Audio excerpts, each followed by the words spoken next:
Olá, meus amores, tudo bem com vocês? Aqui é a professora Beatriz, do terceiro ano 1 do Grupo Escolar Municipal Raquel Figueiredo de Assis. Como havíamos conversado antes, esse mês vamos fazer uma revisão da apostila do primeiro bimestre. Vamos iniciar hoje a apostila de ciências do primeiro volume, o capítulo 2, A Terra por Dentro. Peguem os materiais, meus amores, e vamos lá!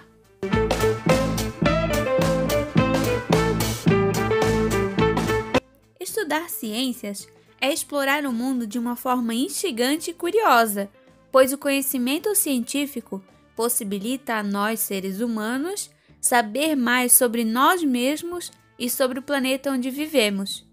Nós anteriormente já estudamos sobre a Terra e sua posição no espaço. Agora é o momento de conhecer a estrutura do nosso planeta. Neste capítulo, vamos ver que na Terra existem blocos, as placas tectônicas, que se movem e dão origem a fenômenos que despertam bastante curiosidade, como terremotos e erupções vulcânicas. A seção Roda de Conversa apresenta uma sinopse do livro de ficção científica Viagem ao Centro da Terra, no qual Júlio Verne descreve como seria a conquista do centro da Terra pelo ser humano. Ficção científica é uma história que tem como característica mais marcante criar mundos fictícios e seres fantasiosos, os quais estão de alguma forma relacionados à ciência. O ser humano sempre teve fascínio por viagens a lugares que pareciam impossíveis, e uma delas é a viagem ao centro da Terra. Se vamos estudar o centro da Terra, como os cientistas sabem sobre o interior da Terra? Alguns equipamentos e os vulcões ajudam os cientistas a conhecer o interior do nosso planeta, mas ainda há muito a se descobrir. Se compararmos a Terra a uma laranja, podemos dizer que mal passamos da casca, ou seja, nenhum equipamento conseguiu atingir o núcleo da nossa Terra. Desse modo, o estudo sobre a composição do nosso planeta depende do estudo das rochas e dos vulcões, assim como de análises que não existem o contato direto. Essas análises se baseiam em estudos de ondas de som, magnetismo e propriedades químicas dos componentes do interior da Terra. Então, os cientistas já comprovaram que à medida que escavamos a Terra, o calor aumenta. Isso indica que o seu interior é muito quente. Vamos acompanhar a leitura comigo? Camadas da Terra. A parte interna da Terra é formada por 3 camadas: a crosta terrestre, o manto e o núcleo. Vamos observar essas camadas e as suas características. O manto. Abaixo da crosta terrestre, a temperatura do planeta Terra vai aumentando gradativamente. Portanto, o manto é uma camada quente, composta de gases e rochas, que se encontram no estado pastoso ou líquido. Pelas rachaduras da crosta terrestre, o calor e o material derretido do manto, chamado de magma, podem chegar à superfície, dando origem aos vulcões. Quando o magma sai pelos vulcões, ele recebe o nome de lava. Agora vamos para o núcleo. Na região central do nosso planeta está o núcleo. Nele as temperaturas são muito altas e os metais, que são o níquel e o ferro, encontram-se derretidos. E a crosta terrestre? A crosta terrestre é a camada mais externa da Terra. Ela abriga todos os seres vivos. É fina e formada pelo solo e pelas rochas. A crosta terrestre não é uma camada única e uniforme. Ela é composta de pedaços que se encaixam como as peças de um quebra-cabeça. Esses pedaços são chamados de placas tectônicas. Hoje, nas Camadas da Terra, vamos falar sobre a geosfera. A geosfera é a camada interna da Terra e vai da superfície até o centro do planeta. Esta camada nos proporciona um terreno sólido no qual podemos viver. A geosfera tem uma espessura de aproximadamente 6.370 km e é formada por rochas, minerais, magma e areia. Quanto mais nos aproximamos do centro, maior é a temperatura, a densidade e a pressão. A geosfera é formada por 3 camadas concêntricas que estão em constante movimento: a crosta, o manto e o núcleo. A crosta é a camada externa e mais fina da geosfera. Dependendo da região, pode medir de 5 a 30 km. É formada pelos continentes e pelo fundo dos oceanos. Na geosfera, podemos encontrar as placas tectônicas, que formam parte tanto da crosta quanto do manto. É uma zona conhecida como litosfera. As placas tectônicas estão em constante movimento, moldando a crosta terrestre. Os movimentos mais fortes das placas tectônicas são os responsáveis pelos terremotos. A segunda camada da geosfera é conhecida como manto e corresponde a aproximadamente 82% do volume da Terra, chegando a 2.900 km de profundidade. No manto, as temperaturas são muito altas, entre 700 e 1.300 graus centígrados, e é por isso que as rochas que formam o manto estão em estado líquido. Se chamam magma. Algumas vezes, o magma passa pelos limites das placas tectônicas, chegando na superfície terrestre. É assim que os vulcões entram em erupção. O núcleo é a camada interna da Terra e tem aproximadamente 3.500 km de espessura. A parte interna dele é formada por ferro sólido e a parte externa é formada por ferro líquido e níquel líquido. A temperatura do núcleo é muito alta, de 4.400 a 6.000 graus centígrados. A diferença de pressão e de temperatura do núcleo externo formam movimentos no metal líquido, provocando correntes elétricas que criam campos magnéticos. Você sabia que é graças a estes campos magnéticos que podemos usar alguns objetos, como a bússola, por exemplo? Agora, na seção Saiba Mais, vamos ver uma curiosidade bem legal. A maior perfuração realizada para investigar o interior da Terra tem cerca de 13.000 metros de profundidade. Ela foi feita por cientistas russos durante quase 20 anos de trabalho. Considerando o tamanho do nosso planeta, isso representa apenas uma parte da crosta terrestre. Vamos ver um vídeo agora sobre essa perfuração. Quando criança, quem nunca pensou na possibilidade de cavar um buraco tão profundo a ponto de chegar no Japão? Apesar de ser tecnicamente impossível um buraco dessa proporção, já que teria que passar pelo centro do planeta. A ideia de túneis subterrâneos capazes de ligar um lugar a outro sempre foi algo que fascinou os seres humanos. A prova disso são as nossas linhas de metrô, trens e até mesmo os elevadores. Mas, voltando um pouco mais para o nosso imaginário, será que é possível alguém cavar um buraco tão profundo assim no planeta Terra? O que seria encontrado durante esse processo? Será que alguém já fez isso alguma vez na história? Hoje você vai conhecer o Poço Super Profundo de Kola, o buraco mais profundo cavado pelo homem. Foi durante a Guerra Fria que a União Soviética lançou um projeto científico bem fora do comum, o de cavar um super buraco, visando perfurar a crosta terrestre o mais profundamente possível. Esse projeto teve início em 24 de maio de 1970, na Península de Kola, em território russo, e contou com perfurações de vários outros poços, como ramificações de um poço central. O objetivo inicial era chegar no mínimo aos 15.000 metros de profundidade. Em 1989, as escavações chegaram a 12.262 metros, tornando-se o mais profundo poço já perfurado. 3 anos mais tarde, a perfuração teve de ser interrompida. A temperatura já chegava a 180 graus Celsius, o dobro do esperado para aquela profundidade, de forma que os equipamentos utilizados já não eram mais eficientes para a tarefa. Hoje em dia, o local permanece abandonado, mas não deixou de se tornar um destino turístico para os aventureiros. Agora é a sua vez de montar as estruturas internas da Terra em 3D. Vocês vão precisar de massa de modelar nas cores amarela, laranja, marrom, azul e verde. O primeiro passo é fazer uma esfera, ou seja, uma bolinha, amarela para representar o núcleo. Depois, façam uma camada grossa laranja para representar o manto e outra marrom para representar a crosta terrestre.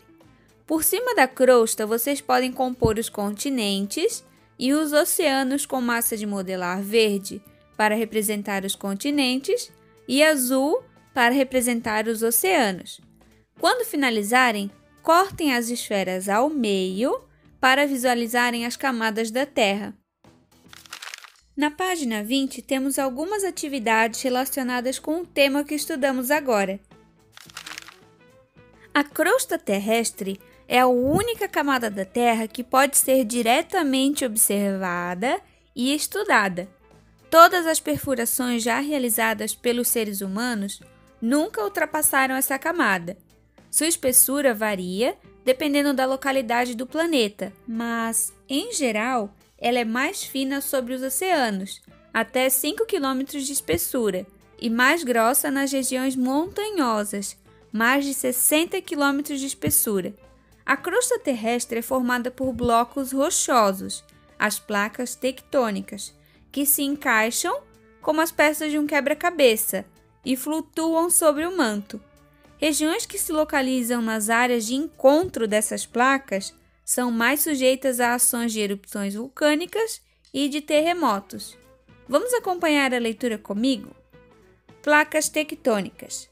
Você estudou que a crosta terrestre é formada por blocos rochosos que se encaixam como as peças de um quebra-cabeça. Esses blocos são chamados de placas tectônicas, as quais se movimentam o tempo todo em um ritmo bastante lento. O movimento das placas tectônicas está relacionado à formação de montanhas e à ocorrência de vulcões e terremotos. Observem a distribuição das placas tectônicas no planeta Terra. Parece um jogo de quebra-cabeças, não é? As regiões de contato entre as placas tectônicas são áreas em que ocorrem mais terremotos, vulcões e tsunamis. As placas tectônicas podem se afastar, chocar-se ou deslizar-se lateralmente, como observamos nessas 3 imagens na nossa apostila. Os vulcões. Os vulcões são aberturas na crosta terrestre por onde sai o magma, gases e fragmentos de rochas. Os vulcões são formados, geralmente, a partir do encontro entre placas tectônicas. Os movimentos das placas tectônicas podem causar a erupção de um vulcão, lançando o magma na atmosfera. O magma é a rocha derretida do manto, que, junto com a fumaça e outros materiais quentes do interior da Terra, passam por um canal denominado chaminé.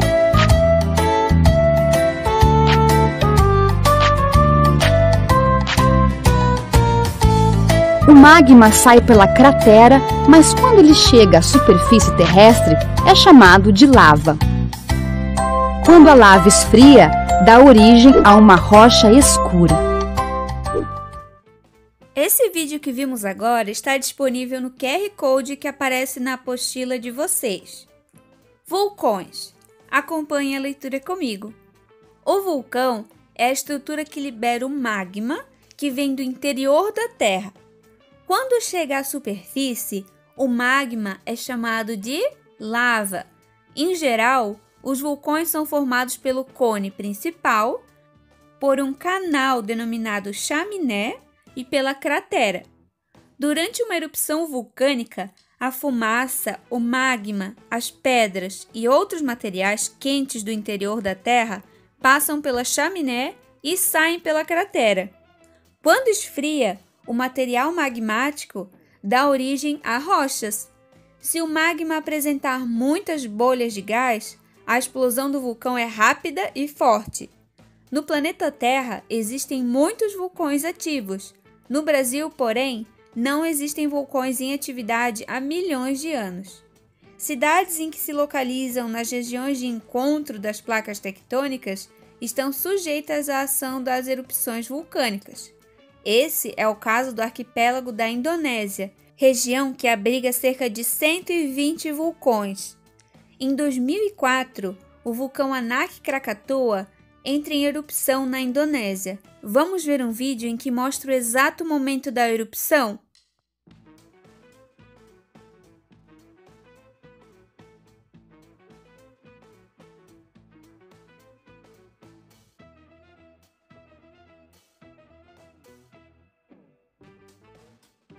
Na seção Aprender é Divertido, temos uma experiência de erupção vulcânica. Monte a estrutura de um vulcão utilizando argila. Coloque um pequeno pote de plástico no interior do modelo que você construiu e, com a ajuda de um adulto, acrescente bicarbonato de sódio e vinagre ao pote. A reação química é como a lava.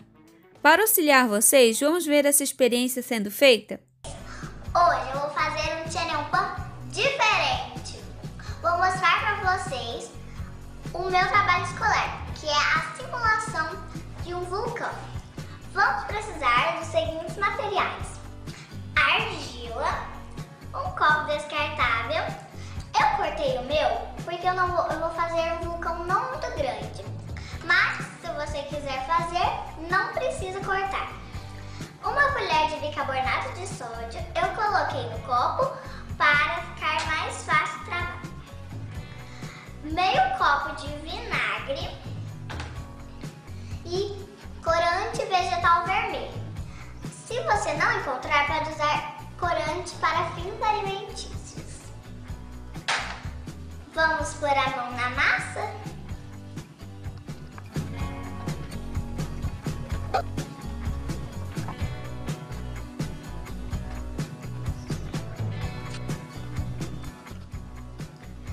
Nosso vulcão já está prontinho e com o copo dentro.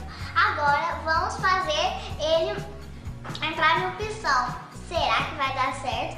Eu espero que sim. Vamos lá? Vamos colocar o bicarbonato.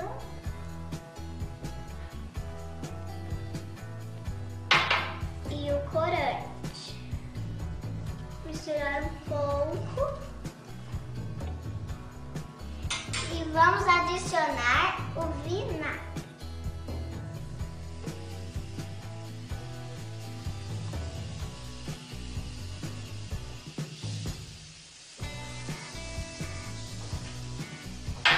Deu certo! Faça essa experiência na sua casa também.